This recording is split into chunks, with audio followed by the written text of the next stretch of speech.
Hello, everyone, and I want to welcome you to a very special exploration of the sun transits.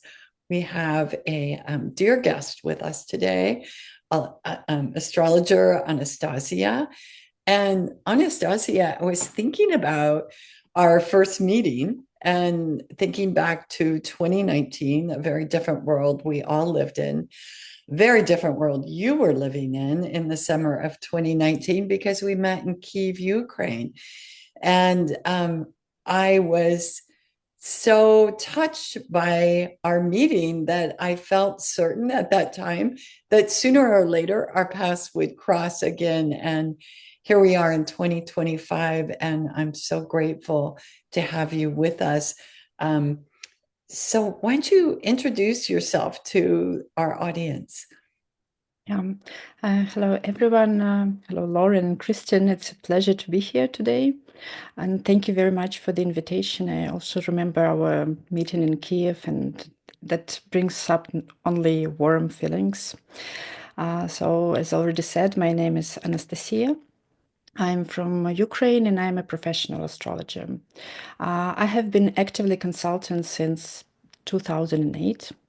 At that time, I left my career at a major international consulting firm to fully dedicate myself to astrology. Uh, Now I practice Western traditional astrology. I offer consultations, I teach it, and I simply live it. Traditional astrology is sometimes seen as fatalistic. After all, it tells us that if you are not destined to be a ballet dancer, no amount of effort will change that. But personally, I think that why should we fight the stars? Instead of resisting them, we can align with them, we can listen to them, and when we do, they guide us, they support us, they help us. I believe they help us live to our fullest potential. And from experience, I see that when we move in harmony with planetary cycles, we gain both inner balance that we are in search of and outer success. And Personally, as a professional astrologer, I have never focused just on one planet, just on sun or moon cycles, because we always look at this as combination and as configurations of different planets. But I appreciate the idea. I like the idea of following the sun transits because the sun cycle is both influential and it is relatively easy to track compared to other planetary cycles. Moreover, in astrology, the sun represents our consciousness, and this means that we cannot connect. We can. It's easier to connect with it. We can connect with it with the sun's energy simply through awareness, through intentional thought. And this is not so easy to do with other planets. So I love the idea, and I hope I can add something valuable to your topic and to your experiment. I think you already have just by joining us today. So thank you. Christina, I thought it might be a good idea just to remind our audience why we're doing what we're doing anyway from the human design perspective.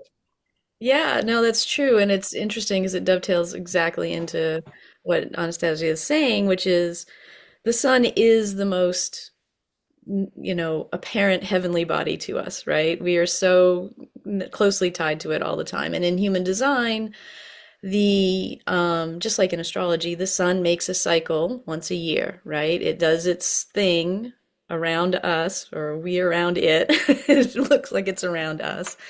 And so, what's interesting to me and what started us on this path was that the cycle that it makes repeats every year over and over and over again. And so, inside the astrological wheel, the 64 gates of the Rave mandala from the human design live inside that. And so, the sun marches through each gate in order throughout the year. And you and I started the experiment thinking, well, what does that mean? Like these energies change every 5.5 days. So is that something we can pay attention to? And so we started kind of paying attention to it. We made a little calendar, and this is what we're trying to talk through now is like, how do we notice and recognize these energies? Because as she said, they are more, we can bring them to our awareness, and we're finding that out in our experiment, I think. Mhm. Yeah, that's great. I love this idea of seeing the sun as something stable and something that has steady rhythm, and it gives us kind of this feeling of certainty and self-confidence. And we know that we're more or less confident that every morning the sun rises, and it rises for everyone, regardless of who you are. So it gives this psychological self. Give me this word in English, please. Confidence. Self-confidence? Self-confidence, right? And it also gives us this.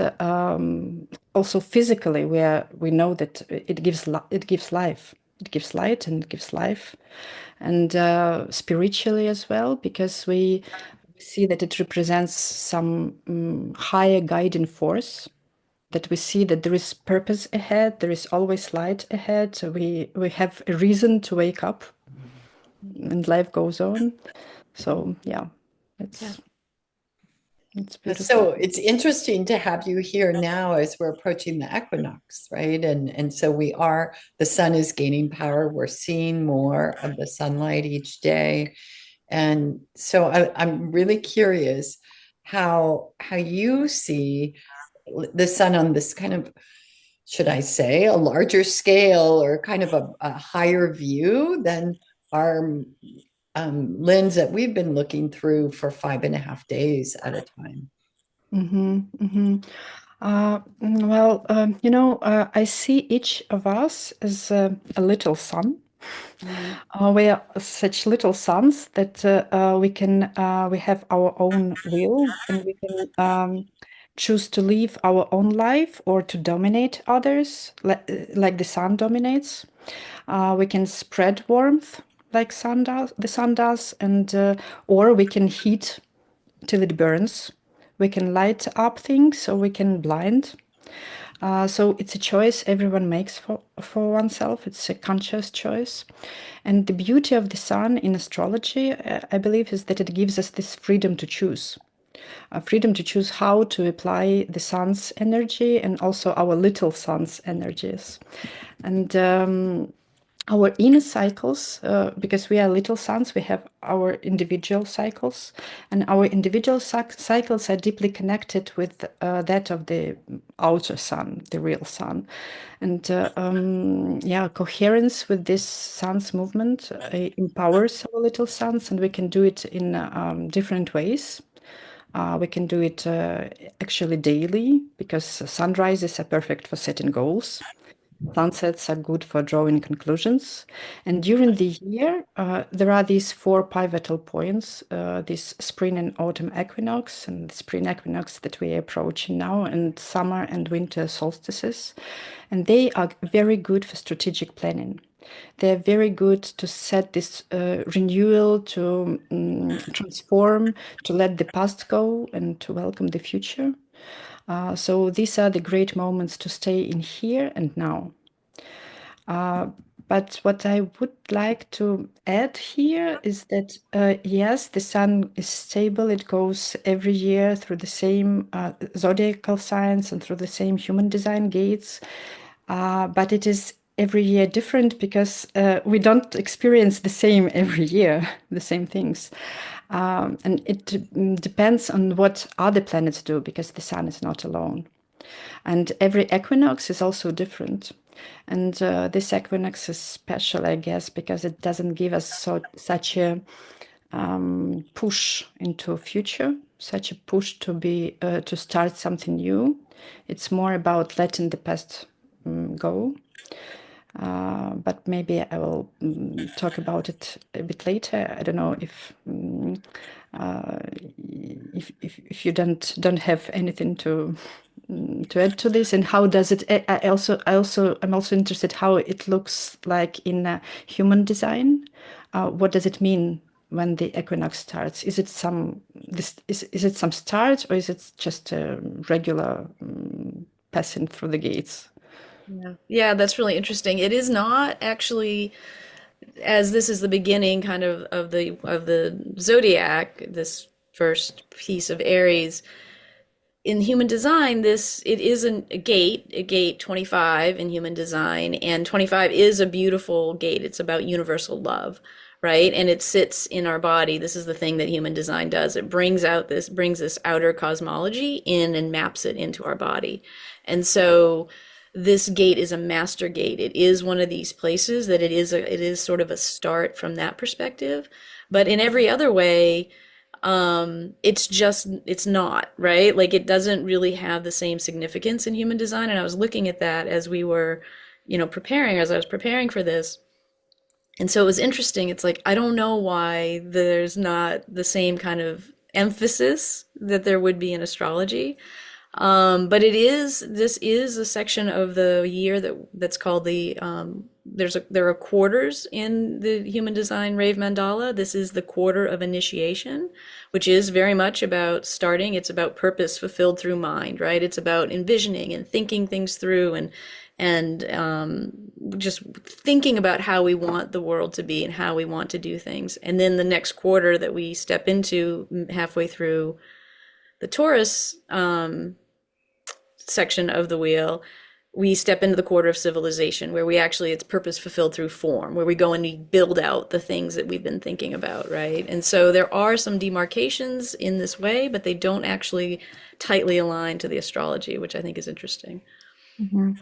Yeah, but initiation and the sign of Aries are very close, because that's what the Aries sign does. It initiates.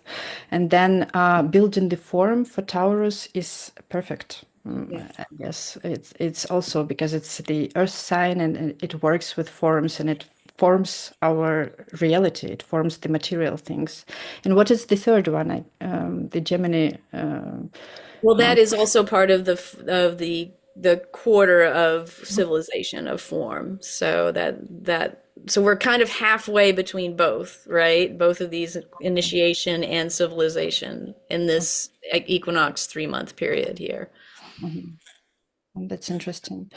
Yeah, but yeah, anyway, in astrology, I see very strict logic why it starts the year, and why we have this initiation at the beginning. And I believe the 20th of March is a very powerful day that everyone should at least mark. But to one's best, it's time to set your intentions, and to work, and to work with yourself, and to stay a little bit with yourself. Sorry, window. Maybe it will be easier. Yeah, sorry.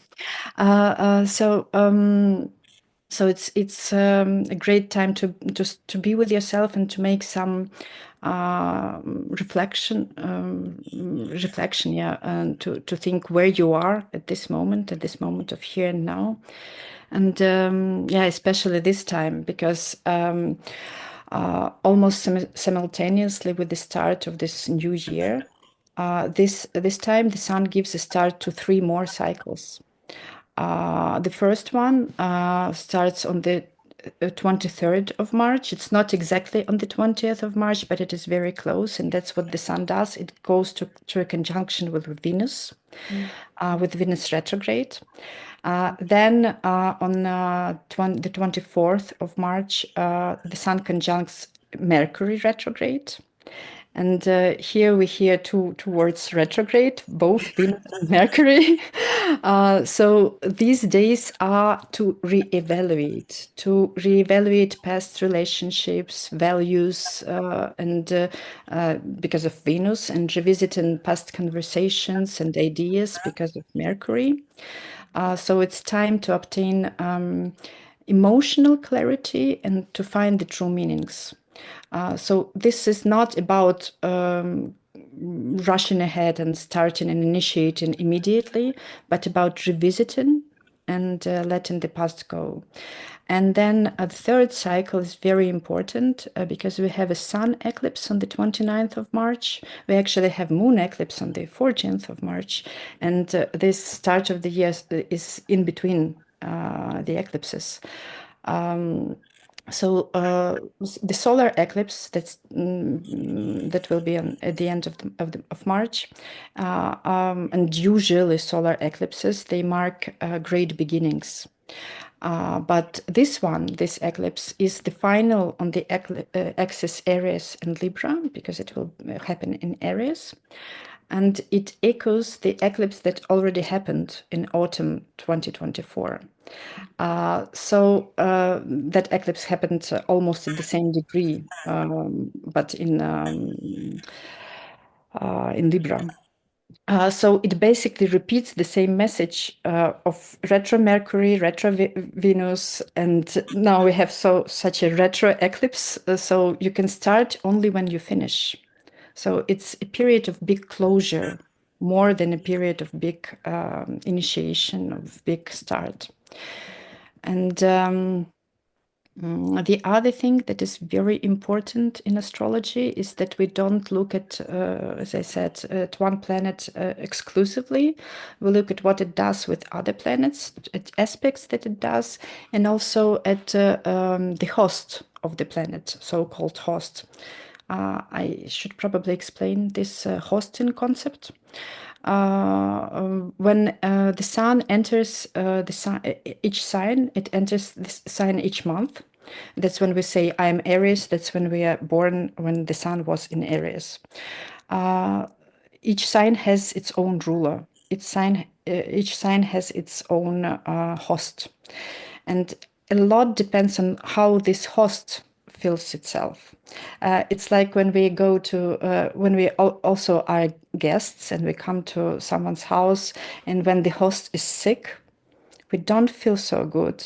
We cannot show ourselves so good. We feel a little bit constrained and restricted. But when the host is okay and when he's glad to see us, we are showing ourselves. We are expressing everything we can. So we are at our best. The same happens with the sun when it travels through the signs. So it's important to see where it goes and how its host feels. So from the 20th of March, the start of the year, it's when the sun enters Aries, until 19th of April. The sun stays there. And normally the sun in Aries is very powerful. It's very active. It's very, we should have more energy. We should be brave, bold, ready to start new projects.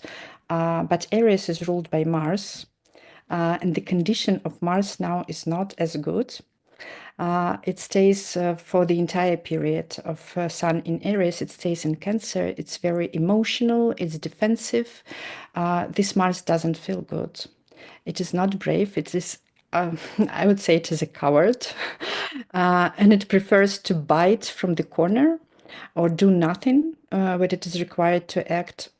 So it's passive-aggressive approach, and emotional outbursts come often instead of clear action.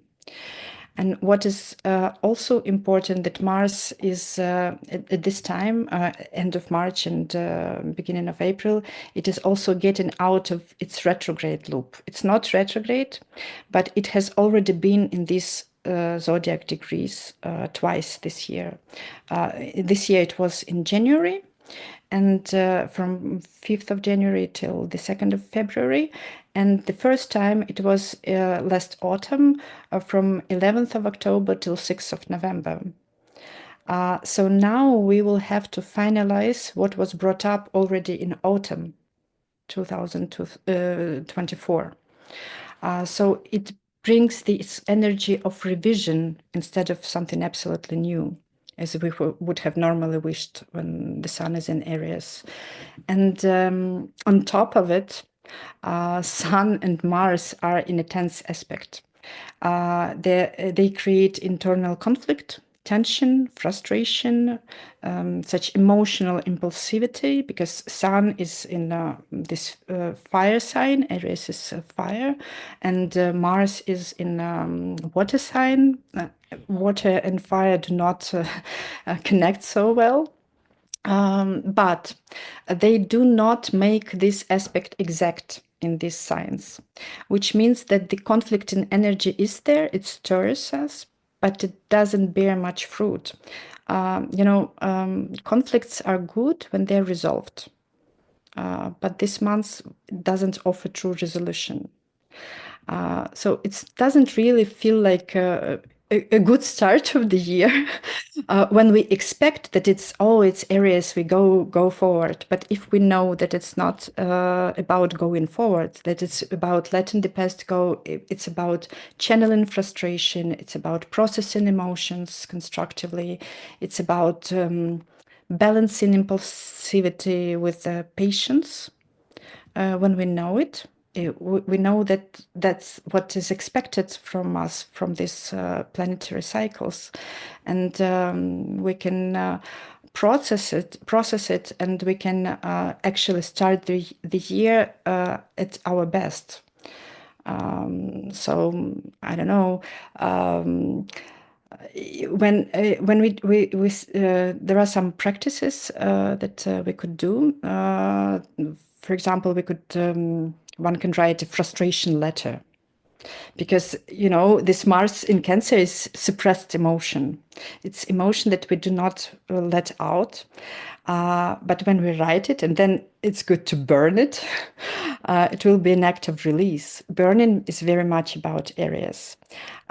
We can also process emotions physically through active movement, but without overexertion. It should not be too much. It should not be too tensed, because Mars, as I said, it's not only cowardly, but it's not ready to go further, and it's not ready to support us this time. So there are things that we can do to balance all these energies and to live efficiently, more efficient and more harmonic. It's interesting that Aries is a loud sign. It's good for singers. It's good for everyone who speaks Aries signs. People who have Aries signified in their horoscope, they often have a loud voice. But Cancer is numb. It lives under water. It doesn't speak. So it's also about this suppression of our ability to express ourselves. So we can also work with some sound techniques. Because Mars doesn't let the energy to be loud, but the Sun wants it. We can feel that I want it, and it's important to find a place where you can yell or sing or drum or make some big noise when you cannot speak, or you cannot do, or you cannot create act like you want, and do what you want. So this could also help. And yeah, I think it's the most important thing to do now, not now, but in the next month, is to find the way to express yourself so that it doesn't hurt you and it doesn't burden you. And also ask what situations from the past 6 months keep coming. Note what I should think of, what do I need to, where do I need closure, where do I need resolution, what action or inaction will truly free my energy, and what action will truly end something in my life. And if you feel frustrated or stuck, just shift this perspective. You don't have to hurry. You are not delayed. You are completing something essential. We should trust the time in this time, and move with this awareness, and Because Aries is about new beginnings, and because this season is not exactly about the beginnings, we should integrate the past before fully embracing the future. That's how I see this beginning of our year and of our quarter. Yeah. Does it? So I have Does a it? question. Yeah, I have a question right Yeah, away. yeah. So, I mean, I'm already feeling it. How about you, Christine? Like, right? Yeah. And so I guess my question specifically is, yes, we'll feel all this, and is the energy present in this period to actually bring completion to things? Is it, or is it just a period of frustration? Do you understand? It is a period of completion. Yeah, Okay. it frustrates when you don't want to complete. Yeah. When you want to go ahead, because Just the move sun in ahead. Okay. Aries, it always brings us this atmosphere of the start of the spring, and yeah, we feel it in the air, and we want to do something, and we want to act, and we go ahead, and then we cannot do it. And then comes frustration, and then we understand that we have made so many mistakes, all this Venus, Mercury, Mars retrograde, that's too much.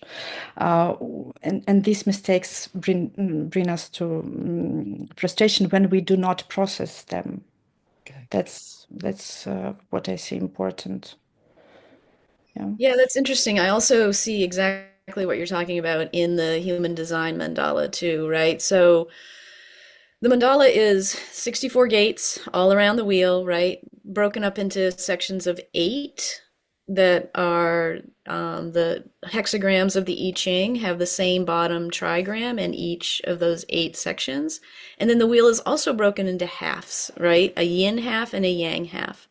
And right now, this Aries and into Taurus season is the last yang energy of the cycle of the year this year, right? And so I can totally see everything you're talking about being this very active, like you've got to finish this stuff out, right? Because this is the last of this yang creative, pushy energy, because then we're going to go into this whole half of the year that's very yin, that's very receptive, right? Very just a different type, a different kind of energy. And so there is this push I see as well from the human design perspective. It's like, okay, this is it. You've got a few more, you got 8 more gates, right? You got a few more weeks to really just close this stuff out because, right?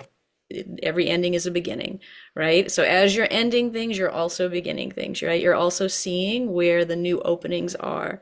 And this is very much reflected, I think, in the human design space. So I think it's just interesting that they overlap quite so cleanly. It's fascinating. Yeah. Yeah, exactly. Yeah, and then we move into the second part, the second month of the quarter, which is Sun in Taurus. Mhm. And it starts on the 19th of April and goes till May 20th. And in Taurus, the sun energy is much more grounded. It is practical, it is aimed at abundance. We are building strong foundations, we are building these forms, and we are striving to enjoy life's pleasures. So it sounds great because Venus is the ruler of Taurus. Venus loves pleasure and loves gifts, giving and receiving gifts. Uh, However, this year is also not classic, and I have to admit that it's not always classical. It goes in different years. It goes differently, and this year it's special in its own way. So this year's Taurus energy comes with the message that pleasures are not given for granted. They are to be earned. Because of Venus, the ruler of Taurus, we will face two different sun periods in this time. Because unlike Mars, that stays in Cancer for an entire month, Venus will move. And so it's the first period is till April 30th. So basically it's the end of April. And the second period is 2 decades of May. So until April 30th, Venus will be in Pisces, and it will conjunct to Saturn. And the same way like Mars a month ago, she will go out of her retrograde loop. And this will bring such a mix. In Pisces, Venus is very beautiful. It's a good sign for her. But conjunct to Saturn, it is restricted. So this brings a mix of longing and restriction.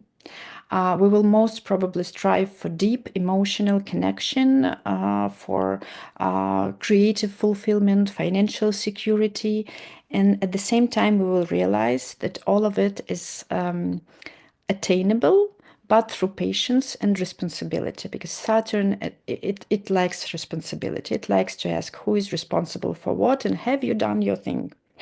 So it's time to practice patience, time to practice realistic expectations, and commit to what truly matters. Rather than chasing illusions. Venus is not only about pleasures, it's also about values. It's about what we think is really important, and what we think is really moral or ethical. And this time she is very strict. So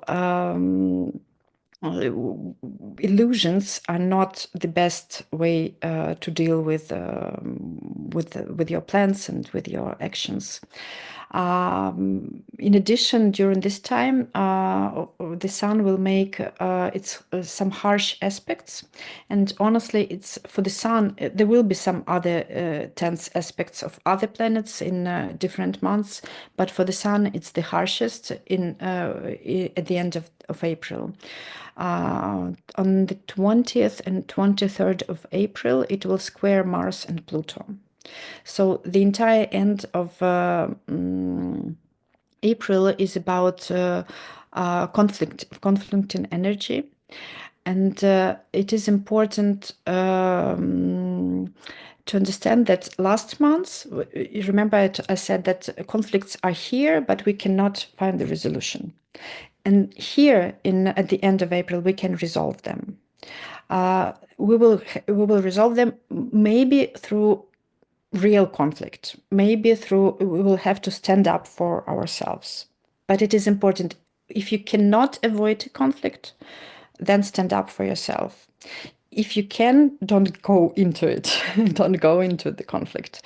But if you're already involved in it, you need to protect your interests, then keep going. Because Taurus energy favors persistence and strength. So if you cannot walk away, then don't hesitate. Sometimes it is the only right decision, because conflicts bring resolutions this or that way anyway. And then after April 30th, Venus moves into Aries. And this brings again more this fiery energy, and also brings a shift to urgency. Because before that, I said that we should be patient, we should be persevere, we should be persistent. And when it moves to Aries, patience is not the not the choice. We may want to push toward impulsive choices, and for some of us it will work. But in general, I would recommend not to hurry and follow a plan. You may not be so patient as before. You may feel more ability to reach what you want, but it is important to have a plan. Because in the mid-May, the Sun will conjunct Uranus, and it will bring up the new extraordinary circumstances.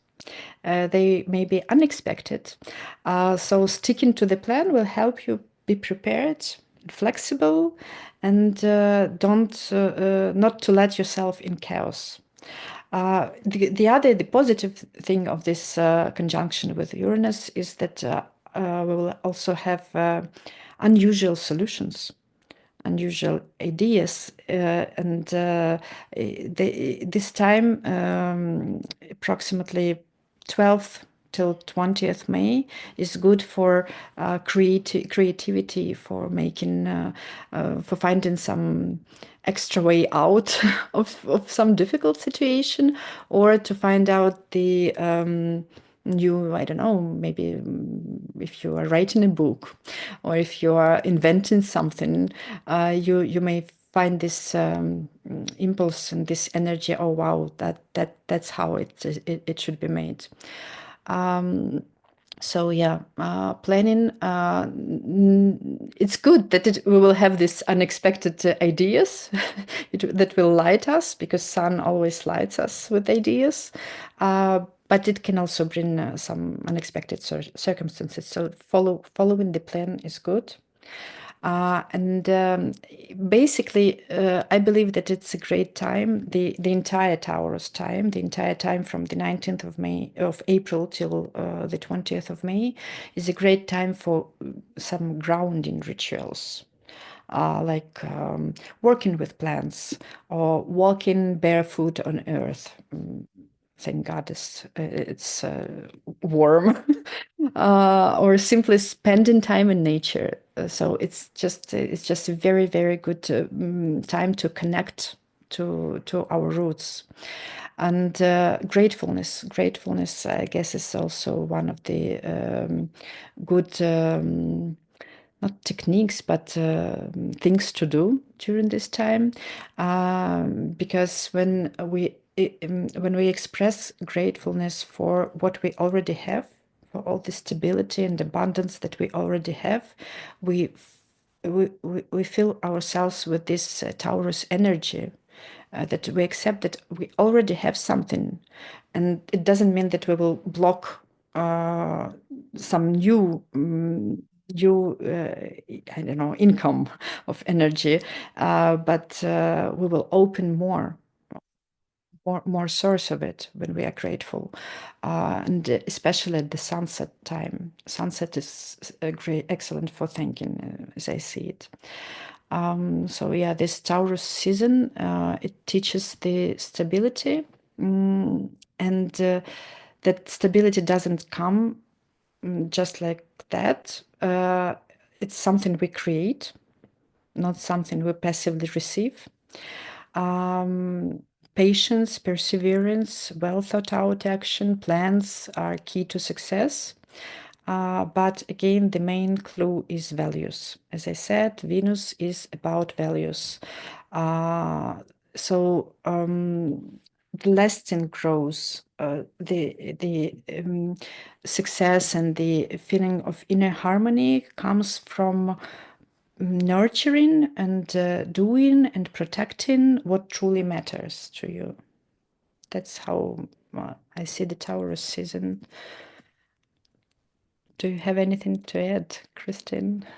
Yeah, no, all this has been fascinating because as you're talking, I'm seeing, so again, human design brings it back into the body, right? Like, so as you're talking about Aries season, I'm seeing that all of the gates that are lit up by the sun during Aries season are very heavily motor centers, right? We have energy motor centers in our system.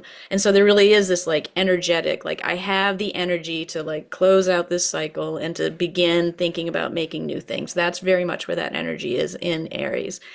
But then in the Taurus section of the mandala, all of the gates are what we call individual energy. So there's tribal energy, which is very much about supporting yourself and your close group of people. There's collective energy, which is very much about sharing who you are and what you know with the collective. And then there's this individual energy that's very much about what is your individual process? What are you here to do? How are you here to shine? And, how are you here to self-empower? And when you do that, that is how you empower others, right? And so all of the gates in Taurus, in this part of the mandala, are individual energies, right? They're very much about like, what am I doing but with myself in my own, being in order to make myself whatever grounded, resourced, all of those things, right? And so I just think it's interesting. I'm hearing you say all these things and I'm looking at these gates and I'm like, oh yeah, that's a lot of just like, who are you in your own body, right? Yeah. Yeah, yeah, that's true. Taurus is very much about who are you in your own body and what you have, also what you have.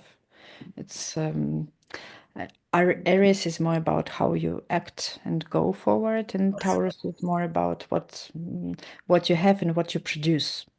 It's such a Yeah. pro production. And this And is what we've been doing with the sun calendar, right? With these energies, the sun is bringing those energies to everyone, right? So that's what I think has really been really interesting about this experiment is like,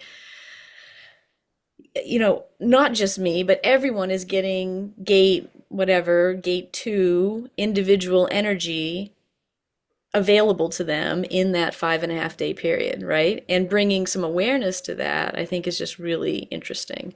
And again, you're right. Like the whole other cosmology of what's going on in the sky is so beyond me, but I can focus on this little sun piece that seems really helpful and useful and manageable. manageable is the goal, Yes. the main. Yes. Yes. Yeah, So, exactly. because I like to synthesize and summarize this, tell me if this sounds about right, Anastasia and Christine. It feels like that first chapter in Aries is really about cleanup and getting things done, right? You're on task and you're cleaning up. And then it feels like it's still Taurus is saying, not yet. Get clear on what is really important. Hold on, ground yourself, that whole Mhm. in your body type of feeling of before you take off and start doing the new thing. Does that feel appropriate? Uh, yeah, the only thing I would say that we have individual cycles as Okay. well. And for some in Aries and for some in Taurus, they will also have these periods when they can start. Okay.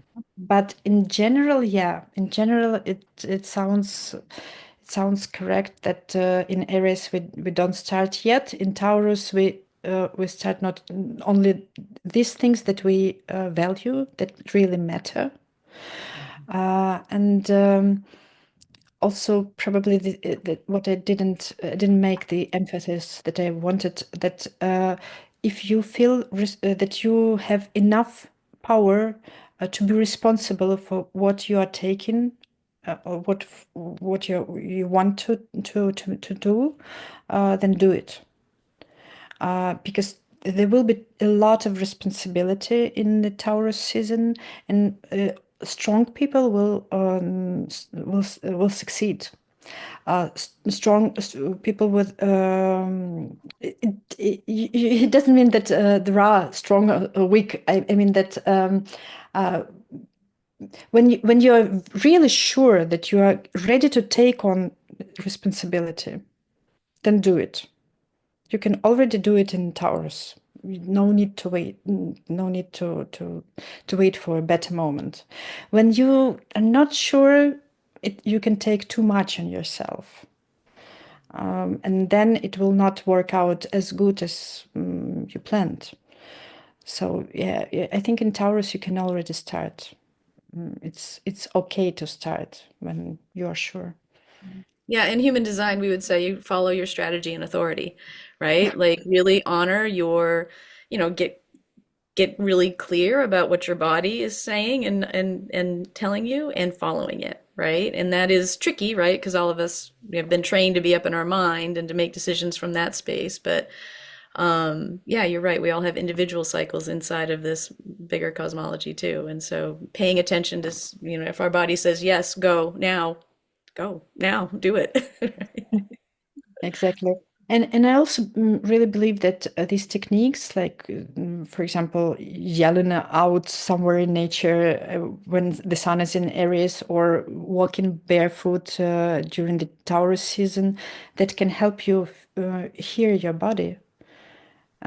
Because when you express, then you feel yourself, you know yourself, you connect with yourself. And that's how you can move on. Because if we all wait till the time when it's a good time to start for everyone, we will never start. Yeah.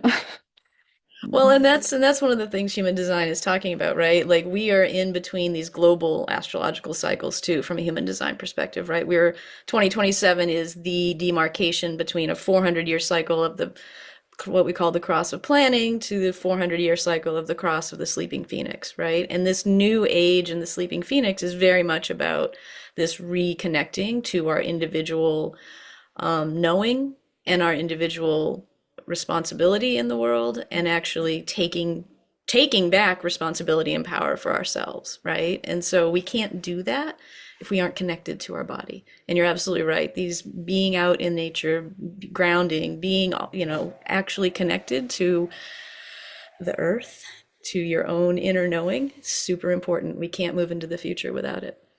Yeah, right. But we have the third month, and I think it offers some opportunities. Maybe not for everyone, but there is a little time period where we can move forward a little faster. It's when the sun enters Gemini, and it starts on May 20th, ends on June 20th. And in Gemini, usually, we feel this movement of ideas, curiosity, the mind becomes active, communication flows faster, and we are more open to new experiences, to learn, to communicate, to connect with to others. And this year, luckily, Gemini's ruler Mercury is also strong. So the host of the sun is finally strong enough to support us. It moves very fast. It moves directly, and in fact, it moves so fast that it will pass 3 signs in 1 month. So at first, from 20th to 25th of May, it is in Taurus. So it will demand that we stay practical, grounded, strategically thinking. It's a kind of continuation of the Taurus season. It's time to perform the tasks that have material outcomes, something that we can actually touch, something that produces visible results. So it's a good time to materialize your thoughts. I call it like magic time. Yeah, you think and you do it, but it's only 5 days. From from the 26th of May till the 8th of June, Mercury is in Gemini. So you see, it's in Gemini for 12 or yeah 12 or 13 days. So it's not a long period. It's so fast, but it offers total support to the sun there, because the sun is in Gemini and the host Mercury is in Gemini. They are together. They actively communicate and they help each other. So this will empower our mental clarity, our communication and sharp thinking and fast decision making. It's probably the best time of all the Gemini season, because it has this lightness in the air, in a good way. Not that, oh, he didn't look too deep enough. No, it's about the flow in the air, and that you catch the information required and you can trust the information finally, because now in March we cannot trust everything we hear, but in these 2 weeks it's possible that we hear what we should be hearing.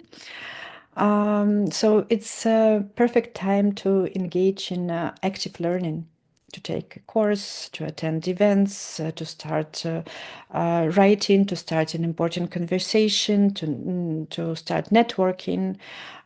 These are particularly rewarding now. But after the 9th of June, Mercury will move to Cancer. Mercury is our intellect, is how we speak, how we communicate. And in Cancer, numb Cancer, as I told before. So it's more reflective, it's more emotional, it's more cautious, intuitive rather than rational. And here we are more prone to feeling what others think.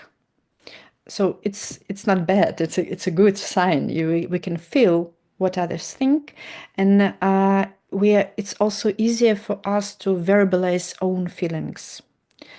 So it's also good for some emotional connection, for some emotional conversations.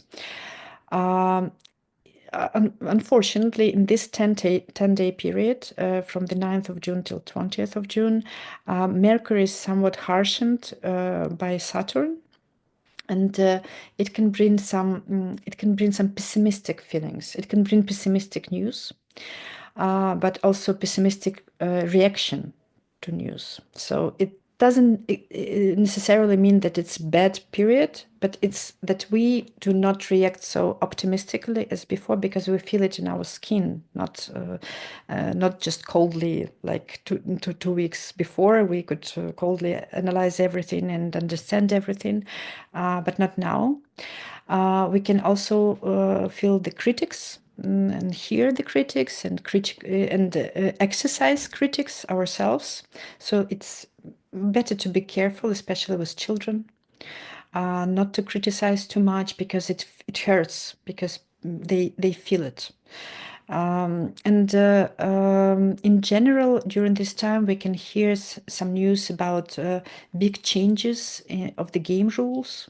It can also be on the society level, but it can also be in your personal life that you finally understood that, yeah, the rules have changed. I must adapt. Although we have not much influence here, but we have influence on our reaction. We can influence our reaction. We can change it. We can be more open. We can be more careful. Yeah, and we can also use time before June 9th to make important decisions. So, so don't wait till that time. But again, it's a good time for emotional expression. So journaling, having these meaningful discussions or writing down some intuitive insights is really helpful now. And in general, in this Gemini season, if one keeps a journal of insights or ideas or conversations, that could be very meaningful, even when you're not used to doing it. If you don't ever write anything in this time period, in this Gemini month, write down the thoughts, because Gemini's energy is fast and ideas can slip away quickly, but the good ideas come at this time. So it's good to write down everything and learn. So it invites us, the sun in Gemini invites us to think, to adapt. And this Mercury's rapid journey brings an extra layer of transition that we can, at the end of this season, we can find ourselves different. Our consciousness can change. Our the way we see the world can change, and it can change for better when it is not controlled, but when it is consciously done. So learning is the best we can do. So yeah, and just to sum up the Gemini season, that we start at first with Mercury in Taurus. We build this stability. We finalize what we haven't finished when the Sun was in Taurus. Then we have this 12 days from the 26th of May till the 9th of June, that we engage with learning and sharp discussions. And finally, we turn inward to process emotions when the Mercury is in Cancer. So instead of feeling overwhelmed by the speed, we should embrace this opportunity to refine our minds, to deepen our connections, and to find clarity. That I believe Mercury can help us process this sun energy really, really efficiently. And I love Gemini energy perhaps because I'm also a Gemini with a Mercury in Gemini. But yeah. Yeah. So that's mostly it for the season. And to sum up, yeah, we have this urge for completion in the beginning with Aries. Then we require patience and doing what really matters when the sun is in Taurus. And in Gemini, we develop these mental shifts.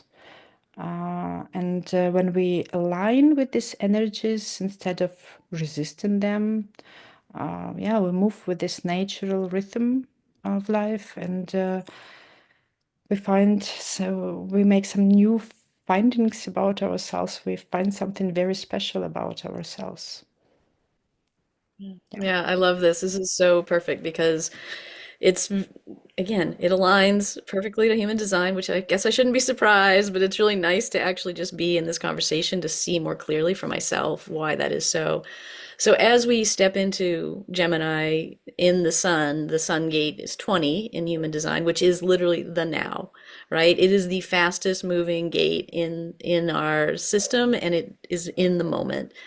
And this whole section of Gemini, all of the gates are in the throat energy, right? Throat energy in human design is all about manifestation. It's all about bringing all of the thoughts and the feelings and the intuitions out into form, right? We've stepped into the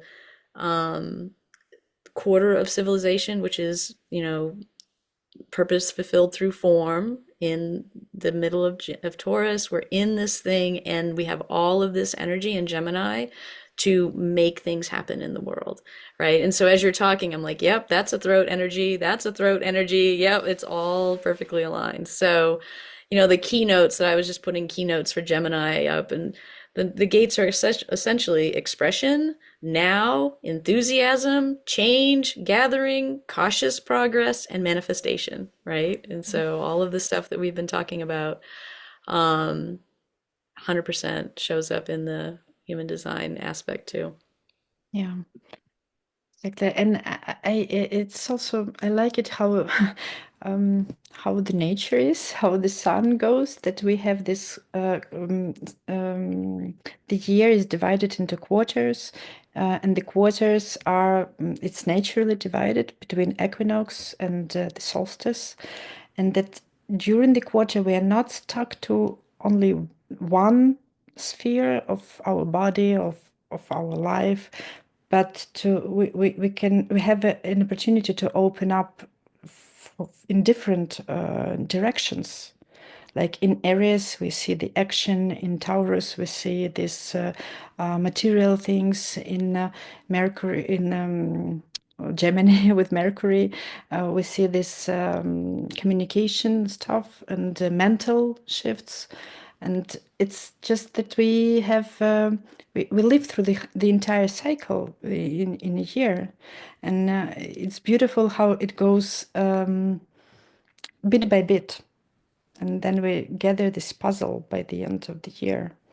And now we are at this end of the year, of the past year, ready to prepare for the next one. Yeah. I love how you explained that, and that's really the work that we've been at here in this lab is coherence, right? Of seeing the story that really exists, whether it's in the collective and how we're responding to that energy. or within ourselves and our own story and how it's unfolding. And so what I'm really taking away from this, both Anastasia and Christine, is this ability for us to place the focus out of things happening to us and instead responding, right? It's that responding rather than reacting to what's present, what the potential is, what the energy supports. Yeah. Proactive. Yeah. Yeah. Mhm. Well, and I think too, being aware of these kinds of knowledges, even at a very small level, even at just cursory level, reminds us about the cyclical nature of life, Mhm. right? Like we really don't have in the Western mindset, we have a very linear view of the world. We're just barreling through on our way to somewhere. We're not sure where, right? But it's like these ancient ideas really help us remember that, oh, everything's changing all the time. There's going to be things that are going to circle back around, right? This isn't going to be my only opportunity to do this or learn this or be this, right? Like that reminder, I think, is really helpful to the Western mind, right? Like there's this very kind of fear of missing out. Like if I don't do it now, it'll never happen for me, right? If I don't, like this is just a larger, it's just a more, it's just a wider lens, right? It just gives us a wider lens. And I feel like we have a really narrow lens in the modern age in a way that can be really detrimental. So yeah, that's where I've just been really glad to get reconnected to this cyclical thing because I too wasn't super connected to it. It's been very helpful.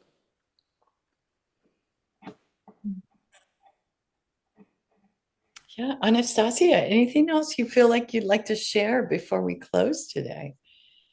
I think I have said everything I wanted, everything I prepared. If you have any more questions, I'd be happy to answer. And yeah, I just feel good talking about it with you because I see how it is how important it is to you and how you really live through these cycles and you how consciously you go through this because it's not often to be seen. um, but it's really it is really so valuable. It's just so natural. It's something that we lost. I guess something that we used to have before when we just observed the planets, observed the weather, observed the seasons, and we just knew what to do in which at which time of the year. And now when we are so far from civilization, with civilization from the nature, it's not often that people do it, but my experience proves that yeah, it works. It works. Connecting with nature works even when you're live in the megapolis and even when you don't see the moon because it just too dark. There is so much light out there on the streets that you cannot see the sky. Even if you don't see, it's there. And the stars are also there, and the nature is also there. It's still there, and it's inside us. And yeah, I just find it so so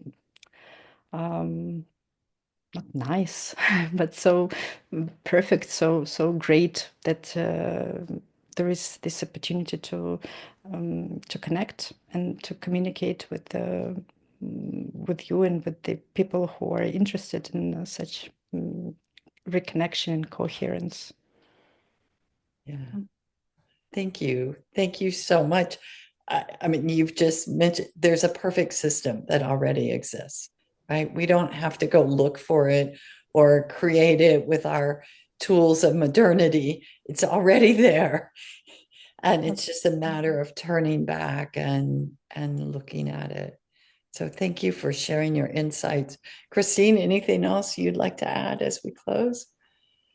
No, just I think the word that came up for me as you were talking was just supportive, right? Like we forget how much support we can get from the natural world and from these bits of knowledge, right? It's just, it can feel really, and we know this, like we know that people feel disconnected, they feel unsupported in the world as it is. And so simply going out into nature for a walk can actually make you feel supported.